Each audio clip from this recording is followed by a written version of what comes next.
আপনারা ইতিমধ্যে অবগত হয়েছেন যে মাধ্যমিক স্কুল সার্টিফিকেট অর্থাৎ এসএসসি এবং সমমান পরীক্ষার ফল আগামী রোববার প্রকাশ করা হবে। এদিন 11:30টায় নিজ নিজ শিক্ষা প্রতিষ্ঠান এবং অনলাইনে একযোগে ফলাফল প্রকাশ করা হবে। আর এই এসএসসি পরীক্ষার ফল কিভাবে জানবেন সেই সংক্রান্ত বিস্তারিত তথ্য জানাবো আজকে ভিডিওতে। প্রিয় ভিউয়ার্স, আজকে নতুন ভিডিওতে সবাইকে স্বাগত জানাচ্ছি। আপনি যদি আমার চ্যানেলে নতুন হয়ে থাকেন তাহলে এরকম গুরুত্বপূর্ণ ভিডিওর আপডেট পেতে চ্যানেলটি সাবস্ক্রাইব করে রাখুন। ভালো লাগলে লাইক কমেন্ট করুন আর সম্পূর্ণ ধারণা পেতে পুরো ভিডিওটি না টেনে দেখুন। তাহলে শুরু করা যাক।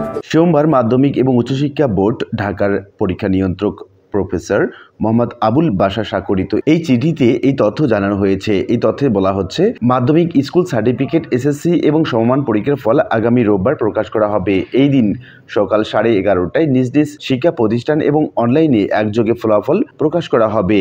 আগামী 12 মে সকাল 11টায় এসএসসি পরীক্ষা 2024 এর ফল স্ব প্রতিষ্ঠান থেকে এবং অনলাইনে একযোগে প্রকাশিত হবে। আর এই জন্য www.educationboardresults.gov.bd ওয়েবসাইটে রেজাল্ট কর্নারে ক্লিক করে বোর্ড এবং প্রতিষ্ঠানের এর মাধ্যমে ফলাফল ডাউনলোড করার পরামর্শ দেওয়া হলো। আপনারা যেটা স্ক্রিনে দেখতে পাচ্ছেন এবং এভাবে আপনারা ফলাফল ডাউনলোড করতে পারবেন। এছাড়া SMS এর মাধ্যমেও ফল জানা যাবে। সেক্ষেত্রে মোবাইলের মেসেজ অপশনে গিয়ে এসএসসি লিখে স্পেস দিয়ে ইংরেজি বোর্ডের প্রথম 3 অক্ষর লিখে স্পেস দিয়ে রোল নম্বর দিতে হবে। এরপর স্পেস দিয়ে পরীক্ষার বছর লিখে 162222 নম্বরে পাঠাতে হবে।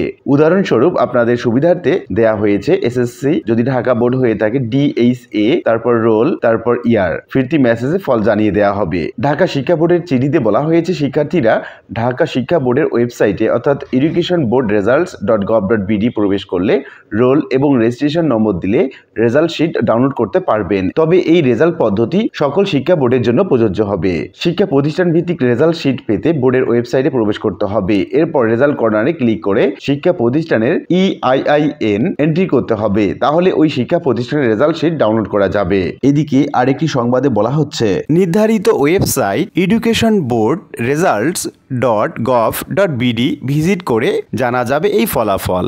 এই ওয়েবসাইটে গিয়ে রোল নাম্বার, পরীক্ষার নাম, বোর্ড সিলেক্ট করে সাবমিট বাটনে ক্লিক করে ফল জানা যাবে। আর শিক্ষা বোর্ডের ওয়েবসাইট www.dhakaeducationboard.gov.bd রেজাল্ট কর্নারে ক্লিক করে প্রতিষ্ঠানের রেজাল্ট শিট ডাউনলোড করা যাবে। শিক্ষা বোর্ডের ওয়েবসাইটে রেজাল্ট জানতে প্রায় প্রতি বছর অতিরিক্ত ট্রাফিকের কারণে সার্ভার সংক্রান্ত সমস্যা হয়, তাই ওয়েবসাইটের মাধ্যমে রেজাল্ট জানতে কিছুটা বেশি সময় লাগতে পারে।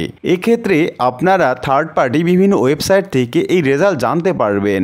এখানে তারা দ্রুত রেজাল্ট নিয়ে নিজেদের ওয়েবসাইটে আপলোড দেয় বলে রেজাল্ট পেতে সমস্যা হয় না। মাদ্রাসা শিক্ষা বোর্ডের জন্য দাখিল লিখে স্পেস দিয়ে বোর্ডের নামের প্রথম 3 অক্ষর লিখে আবার স্পেস দিয়ে রোল নম্বর লিখে স্পেস দিয়ে পাশের সাল লিখে পাঠাতে হবে 16322 নম্বরে। উদাহরণস্বরূপ দাখিল space MAD space role space 2021 লিখে পাঠিয়ে দিন 16322 নম্বরে।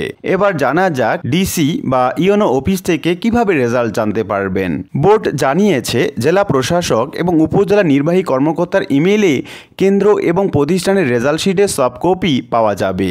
শিক্ষা প্রতিষ্ঠানগুলো ডিসি বা ইওনো অফিস থেকে ফলের হার্ড কপি সংগ্রহ করতে পারবেন। আশা করি বিষয়টি বুঝতে পেরেছেন। আর আজকের ভিডিওটি এ পর্যন্তই। আশা করি ভিডিওটি আপনাদের ভালো লেগেছে। ভিডিওটি ভালো লাগলে লাইক কমেন্ট করতে ভুলবেন না। দেখা হবে অন্য কোনো ভিডিওতে। সে পর্যন্ত সবাই ভালো থাকবেন। ধন্যবাদ।